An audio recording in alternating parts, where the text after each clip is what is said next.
Dear students, myself Kusuma KP, Assistant Professor, Department of Political Science, Government First Grade College, Madikeri, Kodagu District. Our college is affiliated to Mangalore University. In the curriculum of the Mangalore University, Environmental Studies is the non-core subject for 4th semester students. In this presentation, I will explain you about the first unit, that is introduction part. In that, now we will go through the meaning, scope and importance of environmental studies. All of you know about what is environment. Environment literally means surroundings in which we are living. Environment includes all those things on which we are directly or indirectly dependent for our survival. ತಮಗೆಲ್ಲರಿಗೂ ತಿಳಿದಿರುವ ಹಾಗೆ ನಮ್ಮ ಸುತ್ತಮುತ್ತಲೂ ಇರುವ ವಾತಾವರಣವನ್ನು ಪರಿಸರ ಎಂದು ಕರೆಯುತ್ತೇವೆ. ಈ ಪರಿಸರವನ್ನು ನಾವು ಪ್ರತ್ಯಕ್ಷ ಅಥವಾ ಪರೋಕ್ಷವಾಗಿ ನಮ್ಮ ಉಳಿವಿಕೆಗೆ ಅವಲಂಬಿಸಿದ್ದೇವೆ. ಇಡೀ ಬ್ರಹ್ಮಾಂಡದಲ್ಲಿ ಜೀವಿಗಳಿರುವ ಏಕೈಕ ಗ್ರಹವೆಂದರೆ ಭೂಮಿ ಮಾತ್ರ. The life supporting environment of the earth is called biosphere. All type of life forms, plants and animals, both microscopic and macroscopic, are present in biosphere. This biosphere is spread over 3 main medium: air, water and soil. ಜೀವಿಗಳು ವಾಸಿಸುವ ಭೂಭಾಗವನ್ನು ಜೀವಿಗೋಳ ಎನ್ನುತ್ತೇವೆ. ಈ ಜೀವಿಗಳು ಭೂಪ್ರದೇಶದ 3 ಮಾಧ್ಯಮಗಳಲ್ಲಿ ಹರಡಿವೆ. ಅವುಗಳೆಂದರೆ ವಾಯು, ನೀರು, ಮಣ್ಣು. Dear students, you know there is always a interrelationship between organisms and their environment. If there is a slight change in that relationship or there is no balance between the two, it leads to degradation and destruction of the environment. ವಿದ್ಯಾರ್ಥಿಗಳೇ, ಪ್ರತಿಯೊಂದು ಜೀವಿಯು ತನ್ನ ಪರಿಸರಕ್ಕೆ ಹೊಂದಿಕೊಂಡು ಬದುಕುತ್ತದೆ. ಅಂದರೆ ಪರಿಸರದ ಘಟಕಾಂಶಗಳಾದ ನೀರು, ಗಾಳಿ, ಮಣ್ಣಿನೊಡನೆ ಹೊಂದಿಕೊಂಡು ಜೀವನ ಕ್ರಿಯೆ ನಡೆಸುತ್ತದೆ. ಮನುಷ್ಯನಿಗೆ ಪರಿಸರದೊಂದಿಗೆ ಈ ಹೊಂದಾಣಿಕೆ ಅತ್ಯವಶ್ಯಕ. ಈ ಹೊಂದಾಣಿಕೆಯಲ್ಲಿ ಬದಲಾವಣೆಗಳಾದರೆ ಪರಿಸರದ ಮೇಲೆ ಒತ್ತಡ ಹೆಚ್ಚಿ ಪರಿಸರ ನಾಶವಾಗಬಹುದು. Man is himself an organism within an environment. He is dependent upon his environment and other species for survival. ಮನುಷ್ಯನು ಪರಿಸರದ ಜೊತೆ ಪ್ರವರ್ತಿಸುತ್ತಾ ಜೀವನ ನಡೆಸುತ್ತಾನೆ. ಆತನು ಪರಿಸರದ ಒಂದು ಭಾಗವಷ್ಟೇ. ಹಾಗಾಗಿ ಮನುಷ್ಯ ಪರಿಸರದೊಂದಿಗೆ ಹೊಂದಾಣಿಕೆ ಮಾಡಿಕೊಳ್ಳುವುದು ಅತ್ಯವಶ್ಯಕ. ಮನುಷ್ಯ ಪರಿಸರದೊಂದಿಗೆ ಹೊಂದಾಣಿಕೆ ಮಾಡಿಕೊಂಡು ತನ್ನ ಜೀವನವನ್ನು ನಡೆಸಬೇಕಾಗುತ್ತದೆ. ಒಂದು ವೇಳೆ ಹೊಂದಾಣಿಕೆಯಾಗದಿದ್ದಲ್ಲಿ ಅದು ಹಲವಾರು ದುರಂತಕ್ಕೆ ಕಾರಣವಾಗಿ ಮನುಷ್ಯ ತನ್ನ ಅಸ್ತಿತ್ವವನ್ನು ಕಳೆದುಕೊಳ್ಳಬಹುದು. Man, to improve his standard of living, he is destroying the environment. Through his intelligence, man always has a modifying influence on the environment.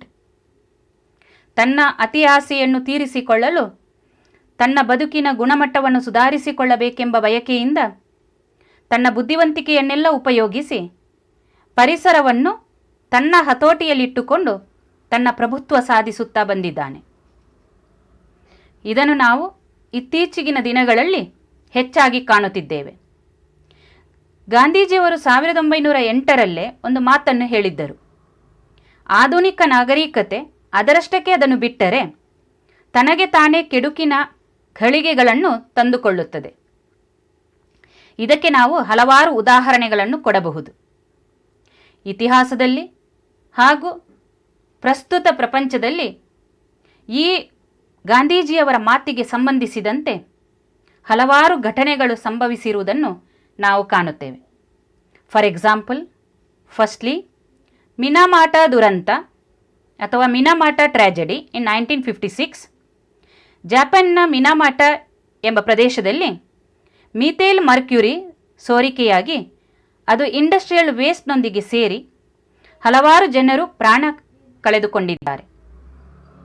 ಎರಡನೆಯದಾಗಿ, ಇದು ಅತ್ಯಂತ ಪ್ರಮುಖವಾಗಿರುವಂಥದ್ದು, ತಮಗೆಲ್ಲರಿಗೂ ತಿಳಿದಿರುವಂತಹ ವಿಷಯ, Bhopal gas tragedy or Bhopal ಅನಿಲ ದುರಂತ.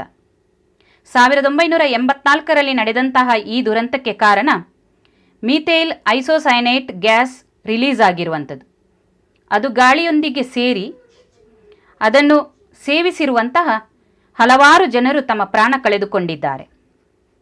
ಇಷ್ಟೇ ಯಾಕೆ, ಇತ್ತೀಚೆಗೆ 2018ರ ಆಗಸ್ಟ್ ತಿಂಗಳಲ್ಲಿ ಕೊಡಗು ಹಾಗೂ ಇತರೆಡೆಗಳಲ್ಲಿ ನಡೆದ ಭೂಕುಸಿತ, 2019ರ ಜಲಪ್ರಳಯ, ಅದಕ್ಕಿಂತಲೂ ಹೆಚ್ಚಾಗಿ ತೀರಾ ಇತ್ತೀಚೆಗೆ ನಡೆದಂತಹ ಒಂದು ಪ್ರಮುಖವಾದಂತಹ ಘಟನೆ ಮೇ 7, 2020ರಂದು ವಿಶಾಖಪಟ್ಟಣಂನಲ್ಲಿ ನಡೆದ ಅತ್ಯಂತ ಘೋರವಾದಂತಹ ಘಟನೆ.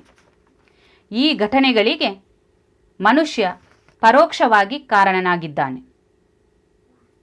Population explosion,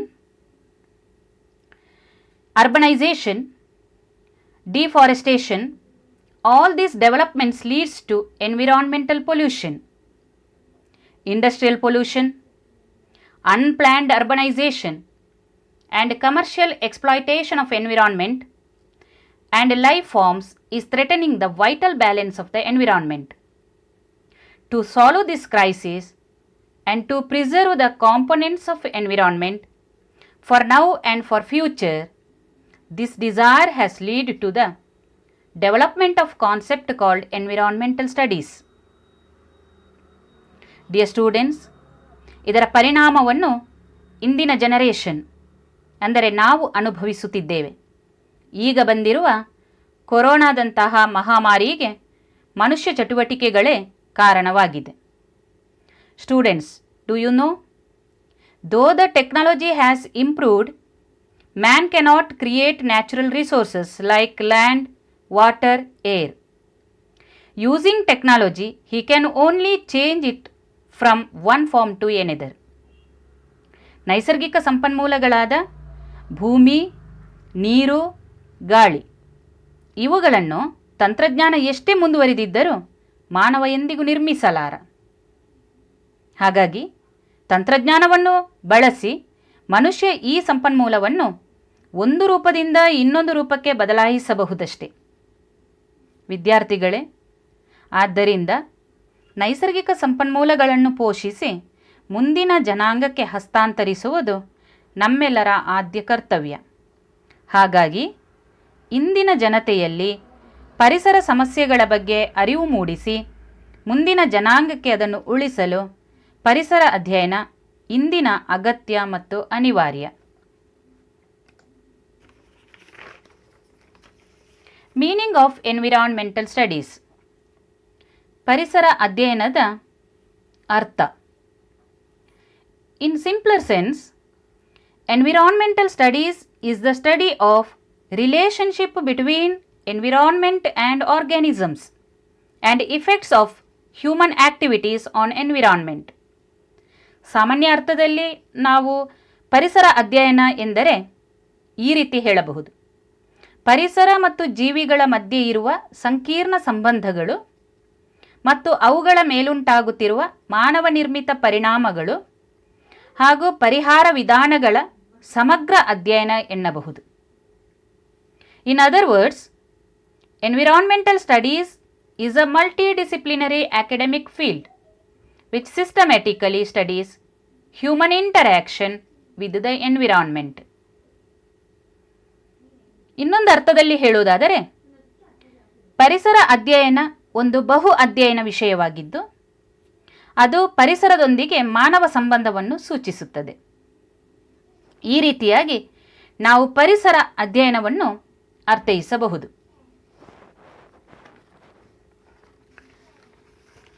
scope and importance of environmental studies.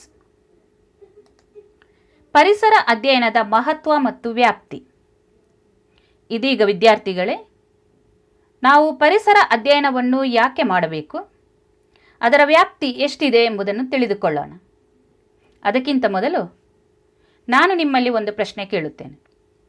ನಿಮ್ಮ ಮನೆಯಲ್ಲಿ ಎಷ್ಟು ಜನರಿದ್ದೀರಿ ಎಂದು ಕೇಳಿದರೆ ಸುಲಭವಾಗಿ ತಟ್ಟನೆ ಉತ್ತರಿಸುತ್ತೀರಿ. ಆದರೆ ಅದೇ ಭೂಮಿಯ ಮೇಲೆ ಎಷ್ಟು ಜೀವಿ ಪ್ರಭೇದಗಳಿವೆ ಎಂದು ಕೇಳಿದರೆ ನೀವು ಖಂಡಿತವಾಗಿಯೂ ಉತ್ತರಿಸಲಾರಿರಿ. ಏಕೆಂದರೆ ನೀವು ಪ್ರಶ್ನೆಗೆ ಉತ್ತರ ಹುಡುಕಲು ಶುರು ಮಾಡಿದಾಗಲೇ, ಇದೀಗ ನೀವು ಉತ್ತರ ಹುಡುಕಲು ಪ್ರಾರಂಭಿಸಿರಬಹುದು, ಜೀವಿ ಪ್ರಭೇದವೊಂದು ಈ ಜಗತ್ತಿನಿಂದ ಕಣ್ಮರೆಯಾಗಿರುತ್ತದೆ. ಇದು ಆಶ್ಚರ್ಯವಾದರೂ ಸತ್ಯ. ಆದ್ದರಿಂದ ಪರಿಸರ ಅಧ್ಯಯನದ ಮೂಲಕ ಪರಿಸರವನ್ನು ಅರ್ಥೈಸಿಕೊಳ್ಳುವ, ಪರಿಸರವನ್ನು ಸುಸ್ಥಿರ ಸ್ಥಿತಿಯಲ್ಲಿಡುವ ಜವಾಬ್ದಾರಿ ನಮ್ಮ ಮೇಲಿದೆ.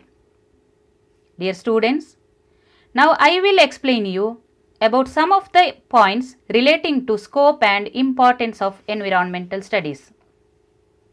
Firstly, environmental studies deals with the study of fundamental of environmental and social sciences.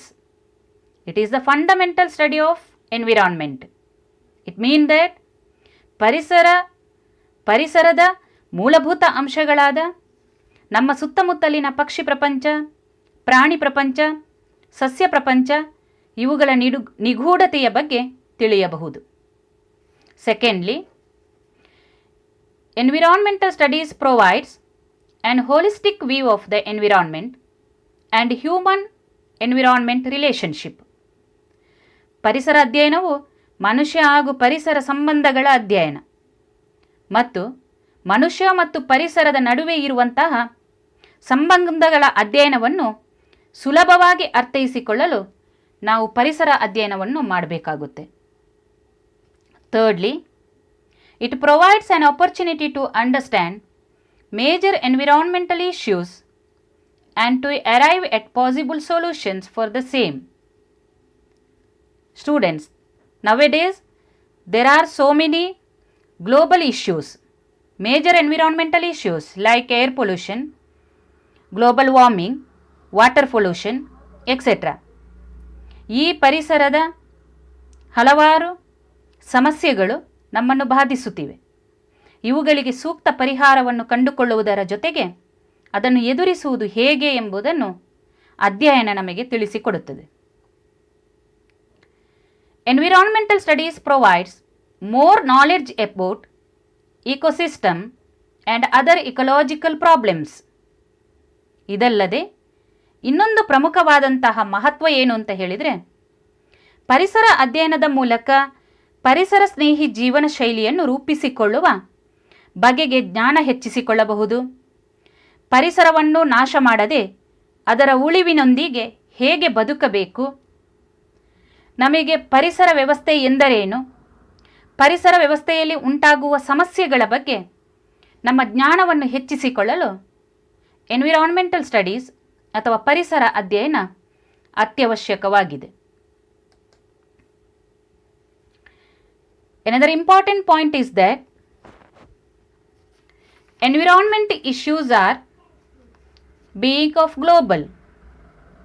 It has been well recognized that environment issues like global warming and ozone depletion, acid rain and biodiversity are not merely national issues.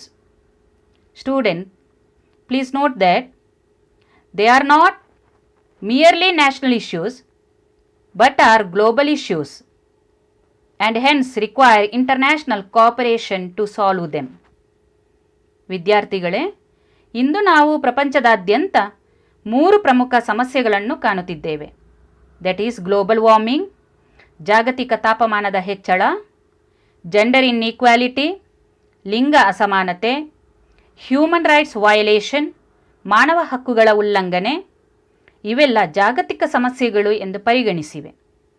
ಇದರಲ್ಲೊಂದು ಅತ್ಯಂತ ಪ್ರಮುಖವಾದದ್ದು ಪರಿಸರಕ್ಕೆ ಸಂಬಂಧಿಸಿದ ಜಾಗತಿಕ ತಾಪಮಾನದ ಹೆಚ್ಚಳ. ಹಾಗಾಗಿ ಈ ಪ್ರಮುಖವಾದಂತಹ ಸಮಸ್ಯೆಗಳೇನಿವೆ ಆ ಸಮಸ್ಯೆಗಳಿಗೆ ಪರಿಹಾರವನ್ನು ಕಂಡುಕೊಳ್ಳಬೇಕೆಂದರೆ ನಾವು ಪರಿಸರ ಅಧ್ಯಯನವನ್ನು ಆಳವಾಗಿ ಮಾಡುವಂಥದ್ದು ಇತ್ತೀಚಿನ ಅವಶ್ಯಕತೆಯಾಗಿದೆ. Lastly, the environmental studies makes us aware about the importance of protection and conservation of Mother Earth and about the destruction due to the release of pollution into the environment. ಪರಿಸರ ಅಧ್ಯಯನವು ನಮಗೆ ಪರಿಸರದ ಸಂರಕ್ಷಣೆಯ ಬಗ್ಗೆ ತಿಳಿಸಿಕೊಡುತ್ತದೆ.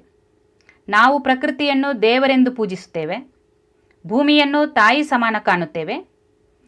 ಇದರ ಮೇಲೆ ಮನುಷ್ಯ ಚಟುವಟಿಕೆಯಿಂದ ಆಗುತ್ತಿರುವ ಮಾಲಿನ್ಯವನ್ನು ತಡೆಗಟ್ಟುವ ವಿಧಾನಗಳನ್ನು ನಮಗೆ ಪರಿಸರ ಅಧ್ಯಯನ ತಿಳಿಸಿಕೊಡುತ್ತದೆ. ಹಾಗಾಗಿ ಇತ್ತೀಚಿನ ದಿನಗಳಲ್ಲಿ ವಿದ್ಯಾರ್ಥಿಗಳು ಅಥವಾ ಯುವ ಜನತೆ ಪರಿಸರ ಅಧ್ಯಯನವನ್ನು ಮಾಡುವಂಥದ್ದು ತುಂಬ ಅಗತ್ಯವಾಗಿದೆ ಮತ್ತು ಅನಿವಾರ್ಯವಾಗಿದೆ. Students, I conclude my presentation by saying that